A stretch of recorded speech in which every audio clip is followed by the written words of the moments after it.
My heart hammered against my ribs. A frantic drumbeat against the silence of a Sunday morning. Look at this. She seethed, her voice a poison-laced silk, pointing a perfectly manicured finger at a tiny, almost invisible crack in my driveway. It's an eyesore, a disgrace to this community, and frankly, a clear violation of Article 7, Section C, Subsection 4 of the HOA bylaws. She said it with the relish of a lawyer presenting a slam-dunk case. Her smug, pinched face a monument to self-righteousness. A formal fine will be issued, effective immediately. My jaw went slack. A fine? For this? A crack no wider than a pencil line, barely visible through the creeping moss that I'd been meaning to power wash all summer. This was it. This was the moment I finally understood why everyone whispered about Brenda Sterling. The HOA president, self-appointed judge, jury, an executioner of suburban perfection. I took a deep breath, the air thick with the scent of freshly cut grass and her overpowering perfume. Brenda, come on. It's a single crack. I'll get it fixed. It's not. It's a symptom of decay. Marcus. She cut me off, her eyes narrow slits of judgment. She wasn't talking about the driveway anymore. Her gaze swept over my house. A house my dad and I had spent years renovating. A house that felt like a living monument to our shared memories. My knuckles were white, clutching the worn leather wallet that held my life savings. The rules are in place for a reason. To maintain property values. To uphold a standard. She gestured expansively at her own home. A sterile, soulless palace of beige and pristine landscaping. I swear a tiny, disembodied sigh escaped my lips. This was a battle I hadn't wanted to fight, but it was one I couldn't afford to lose. I couldn't afford a fine. Not now. The next few days were a blur of HOA letters, each one more condescending and officious than the last. I was being cited for aesthetic noncompliance, for failure to maintain property standards, and for the crime of having a life that didn't revolve around keeping up with Brenda Sterling. It was maddening. I called a contractor, but Brenda had already put the word out. No one in the local network would touch my driveway. Sorry, man, one guy said, his voice a low, apologetic murmur. Brenda's a regular client. We can't afford to lose her business. So that was it. A carefully orchestrated, silent campaign of ostracism. A quiet, suffocating pressure to comply. Just when I felt the walls closing in, a lifeline arrived. An unexpected phone call from Mr. Henderson, the sweet, retired widower who lived on the corner. I had helped him fix a leaky faucet last month. Marcus, he said, his voice a gentle rasp. I overheard some things. About your driveway. I braced myself for another lecture. But what came next was a revelation. Brenda doesn't own the lot line markers. She's been a little creative with where she says the property lines are.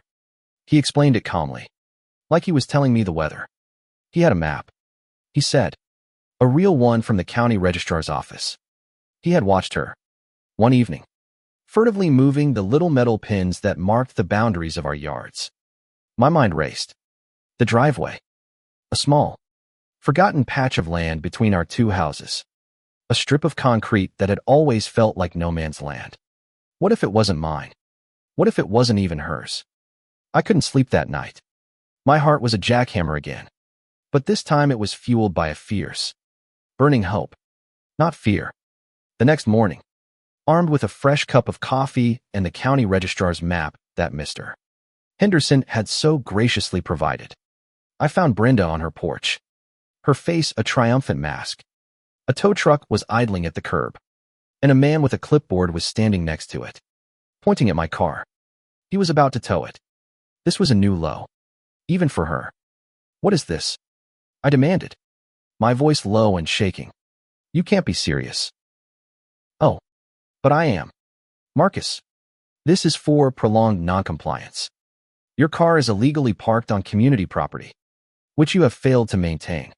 The fine has been increased, and I've authorized the removal of your vehicle until it is paid in full. She smiled. A cold, empty gesture. A gasp escaped my throat. But it wasn't from me. A small, horrified sound came from behind me. It was Sarah, Mr. Henderson's granddaughter, who was visiting for the summer. Her eyes were wide, glued to the truck. To Brenda. She clutched a deflated soccer ball. Her shoulders slumped, a single tear tracing a path down her cheek. But that's where we always play, she whispered, her voice barely audible. Brenda didn't even flinch. Nonsense. That's not a play area. It's a parking violation waiting to happen. That was the last straw. A fire ignited in me. A hot, cleansing rage. It's not community property. Brenda. It's not my property. Either. I held up the map. The lines and numbers a stark, irrefutable truth. The paper trembled slightly in my hands. I have the county's map. This entire strip of land. This section of driveway you're trying to find me for. It's not part of my lot.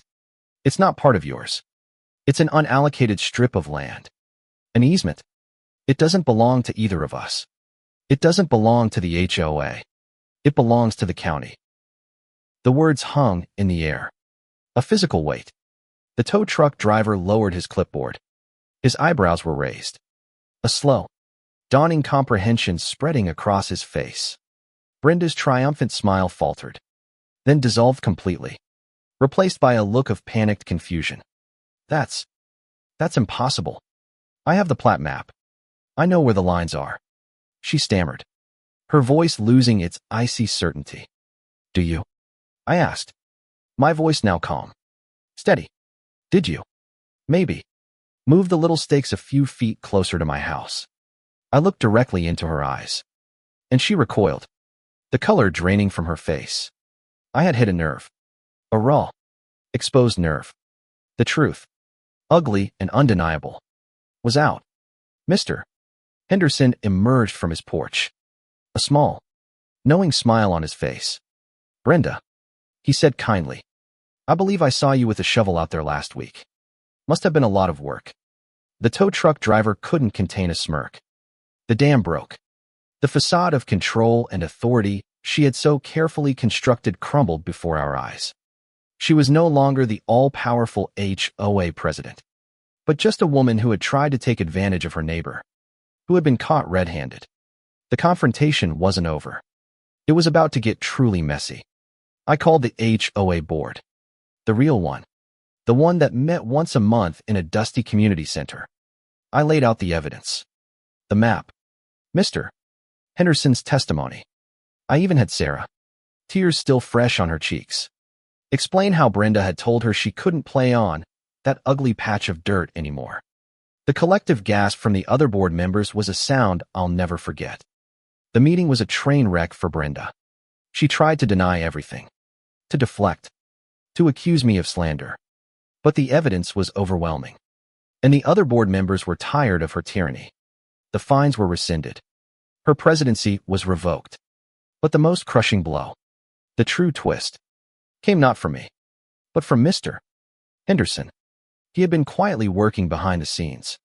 The unallocated land, the small strip of grass and cracked asphalt, was now, officially, a county easement, and he had worked with the county to designate it as a community play space.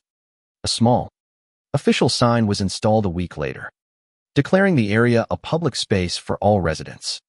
Sarah was the first to kick a ball on it, a joyful, triumphant grin on her face. Brenda Sterling's perfect world shattered.